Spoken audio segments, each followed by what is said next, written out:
Hello, and here I am with the second entry for the one and only Bob.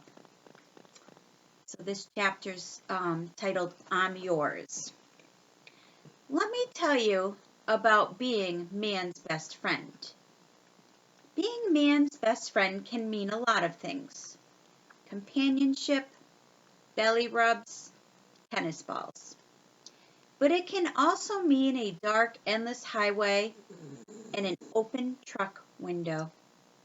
It can mean the smell of the wet wind as hands grab the box you're in with your brothers and sisters and you go sailing into the unkind night. And still crazy as it sounds, you're thinking, but I'm yours, I'm yours, I'm yours. This chapter's called No One. That's what being man's best friend can get you. A black highway, an empty box, and no one in the world but you. This is chapter is titled Early Days. I don't remember much about my early puppy days. It was 3 years ago, but sometimes it feels like 300. Mostly I recall fighting with my sibs for the primal meal spot. Lots of squirming and squeaking. Everything soft and milk-smelling and movable, like we were one great big complicated animal. I never met my dad, and my mom didn't say much about him, except that he was trouble. Mom had a beautiful fawn coat, Chihuahua some this, some that, nice messy bloodline. Mutts rule. Mom crooned to us, told us stories, laid down the law. I wonder if she knew she didn't have much time to prepare us for the world. We were born in a dark place, probably under some porch stairs, I suspect, since I remember the sound of boots plodding up and down, the biting and ugly smell of human feet. They called my mom Rio, and they fed her most days, though sometimes she had to fend for herself. She never showed fear toward them or respect. Indifference, I guess you'd say, unless they tried to handle one of us. She growled then, hoping to make it clear that we were hers and hers alone. I myself got picked up a couple times. The hands reached in, grabbed. They were rough and smelled of orange, strange scents, bitter and meaty. My mom's growl made me fearless, and I wriggled and yipped. The hand shoved me back to the warm place, where I could sleep and drink and dream in safety. Still, I understood, in my simple puppy way, that dogs belonged to humans, and that was how it would always be.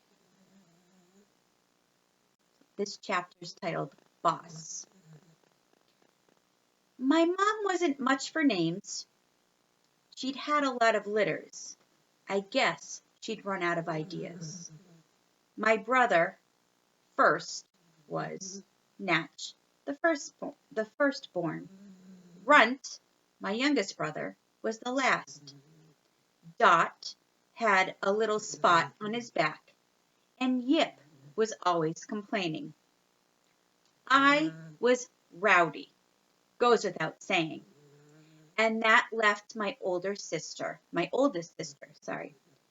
We all called her Boss. Boss was small but mean, with a distinctive sharp-sounding bark.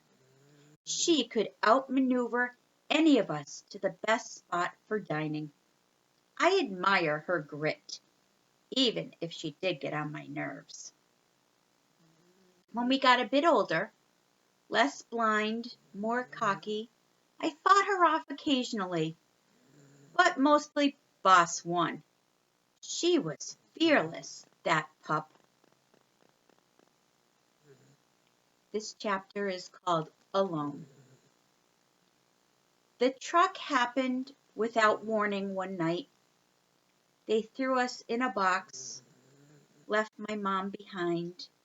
I can still hear her frantic howls. I landed in a muddy ditch. It was a cloudy night, nearly freezing.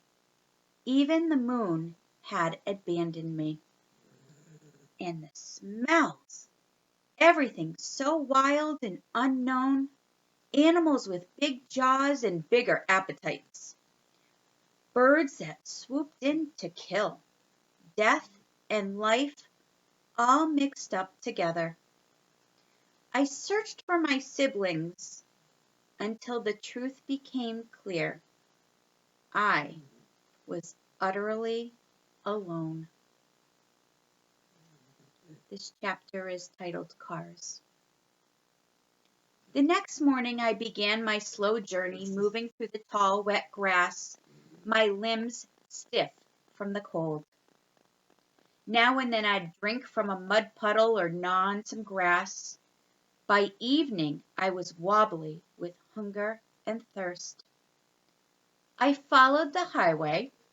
Every time a four-wheeled creature roared by, I froze in fear. And yet, and this is what slays me, I knew that cars meant humans, and humans meant the possibility of living, just as much as they meant the possibility of dying.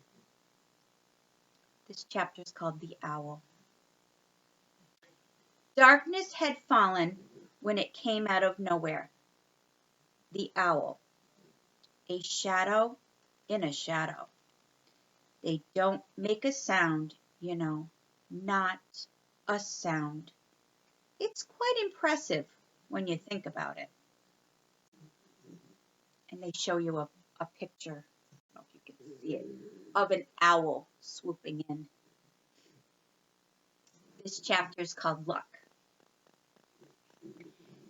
Just as her talons, those marvelous weapons, raked my fur, I caught my right front foot in a small hole and stumbled. If she'd gotten hold of my body, I wouldn't be here, but all she managed to do was grab my tail. Only time in my life I've regretted my handsome hindquarters.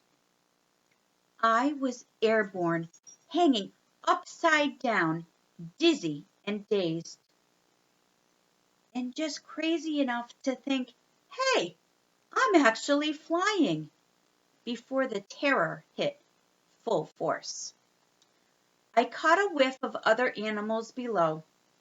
Later I found out they were pocket gophers, but back then I just knew I was smelling something completely foreign. The owl must have decided the gophers would make a more satisfying meal. She let loose her grip, and I plummeted to the earth. This chapter is called More Luck. Maybe it was my puppy fat, or my soft bones, or my incredible good fortune. But I didn't die. Didn't even break anything. I'd flown twice in my short life and lived to tell the tale. This chapter is called Will. I found a small hollow at the base of a fallen tree. Poked my nose in and got a swat and hiss from a grouchy raccoon. Kept going, waddling, whimpering. Lights ahead, new strange smells. Kept going, kept going. It's amazing how much the sheer will not to die can keep you moving. This chapter is called Exit 8. I finally came to a small road curving off the main highway. Exit 8 turned out to be. A big billboard overhead had a picture of a terrifying animal on it. Of course, I didn't know what a billboard was. Didn't know that the scary animal was a gorilla, let alone that he would become my dearest friend. But something told me to follow the off-ramp. And eventually, I ended up at the Exit 8 Big Top Mall and Video Arcade, home of the one and only Ivan. The last chapter I'll read for this session is called History. I made it to the mall, slept in dirty hay by some garbage bins. The next night, I found that hole in Ivan's cage, stole his banana, slept on his belly, and the rest, as they say, is history. For 2 years, I lived at that seedy old place that was part mall, part circus, and all crummy. But that was nothing compared to Ivan. He spent 27 lousy years there. And our dear friend Stella, an old circus elephant, was stuck there for most of her life, too. When Stella passed away, it nearly broke Ivan's heart. I tried like crazy to get him through those dark days. But what really saved him, I think, was Ruby, our baby elephant friend. Before Stella died, Ivan promised her he'd get Ruby out of that awful place. And to my amazement, he actually pulled it off. Ivan and Ruby and a bunch of our pals ended up going to different places, zoos and sanctuaries that knew how to take care of them. There was others of their own kind, and they're loved and well cared for. It's been over a year now since we all moved, and they seem so much happier. Me, I lucked out. My girl, Julia, whose dad had worked at the mall, decided her family needed a dog. Who was I to argue?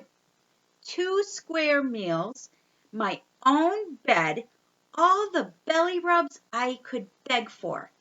What dog in his right mind would say no to that? The best part is we don't live far from Ivan and Ruby. I get to see them all the time. I'm glad they're nearby, and I'm thrilled they've settled in so well. Really, it's a solid solution. But it's not a perfect one. And I'm stopping right there. I hope you are enjoying.